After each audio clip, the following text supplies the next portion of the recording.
Hello friends, எல்லாருக்கும் வணக்கம். எல்லோரும் எப்படி இருக்கீங்க? ஐ ஹோப் எல்லோரும் நல்லா சேஃபாக இருப்பீங்க அப்படின்னு நம்புகிறேன்.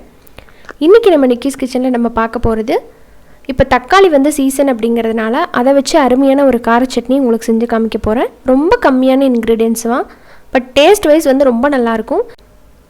இட்லி தோசை போதும் அப்படின்னு சொல்கிறவங்க கூட இந்த சட்னியோடு நீங்கள் கொடுத்தீங்கன்னா இன்னும் 2 சேர்த்து சாப்பிட்லாம் அப்படின்னு நினைப்பாங்க. அந்த அளவுக்கு நல்லா டேஸ்ட்டாக இருக்குங்க.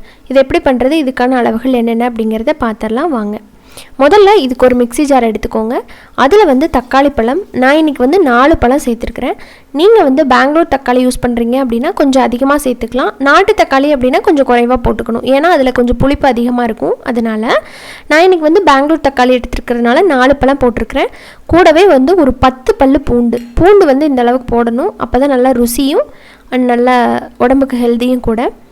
இந்த அளவுக்கு போட்டதுக்கப்புறமா இதில் ஒரு காரத்துக்கு தகுந்த மாதிரி நீங்கள் காஞ்ச மிளகா போட்டுக்கோங்க. நான் ஒரு 5லேருந்து 6 மிளகா பக்கம் போட்டிருக்கிறேன்.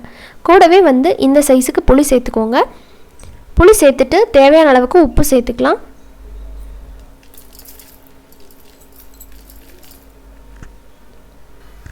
இவ்வளோதான்.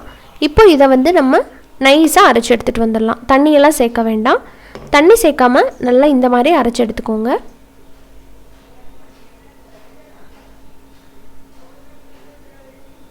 இப்போ இதுக்கு நம்ம தாளிப்பு கொடுத்துடலாம். இதுக்கு ஒரு கடாயில் நல்லெண்ணெய் சேர்த்துக்கோங்க. ஒரு 2 டேபிள் ஸ்பூன் அளவுக்கு சேர்த்துக்கோங்க. சேர்த்துட்டு இதில் ஒரு 1/2 டீஸ்பூன் கடுகு போட்டு நல்லா பொரிய விடுங்க. கடுகு நல்லா பொரிஞ்சதுக்கப்புறம் இதில் கொஞ்சம் உளுந்து பருப்பு சேர்த்து பொரிய விடுங்க.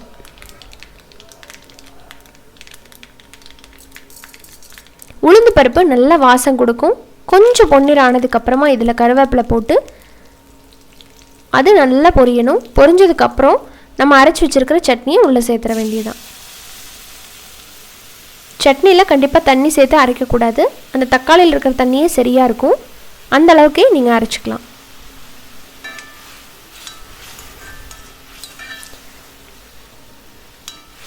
இப்போ பார்த்தீங்கன்னா இது கரெக்டாக ஒரு 3லேருந்து 4 நிமிஷம் போல் சுண்டுச்சு அப்படின்னா கரெக்டாக இருக்கும்.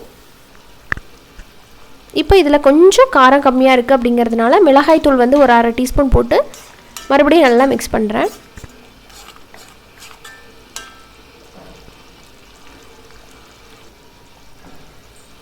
கொஞ்சம் எண்ணெய் தெளிஞ்சு வர்ற அளவுக்கு நம்ம இதை மூடி போட்டு வேக வச்சிடலாம்.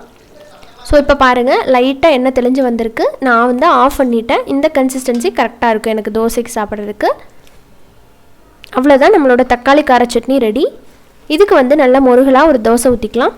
நம்ம சேனலில் ஆல்ரெடி இட்லி தோசை மாவு எப்படி ரெடி பண்ணுறது அப்படிங்கிறது எல்லாமே வீடியோ அப்லோட் பண்ணியாச்சு. உங்களுக்கு தேவை அப்படின்னா பிளேலிஸ்ட்டில் பிரேக்ஃபாஸ்ட் ரெசிபி அப்படின்னு இருக்கும், நீங்கள் அதை போய் பார்த்து தெரிஞ்சுக்கலாம். இப்போ பார்த்தீங்கன்னா கொஞ்சம் மேலே ஆயில், அப்படி இல்லைன்னா நீங்கள் நெய் கூட சேர்த்து தோசை ஊற்றிக்கோங்க. எப்பயும் தோசை ஊற்றுற மாதிரி ஊற்றிக்கோங்க. அவ்வளோதான், நம்மளோட தோசையும் ரெடி ஆகிடுச்சு. இப்போ நல்லா டேஸ்டான தக்காளி சட்னி, அதோட நல்லா முருகலாக சுட சுட தோசை.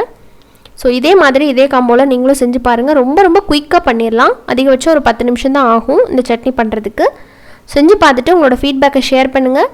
வீடியோ உங்களுக்கு பிடிச்சிருக்குன்னு நினைக்கிறேன். பிடிச்சிருந்தா நம்ம சேனல் நிக்கிஸ் கிச்சனை மறக்காமல் சப்ஸ்கிரைப் பண்ணிவிட்டு கூட இருக்கிற பெல் ஐக்கானை கிளிக் பண்ணுங்கள். இன்னொரு இன்ட்ரெஸ்டான ரெசிபியோட உடனே பார்க்கலாம். நன்றி, வணக்கம். Stay home, stay safe.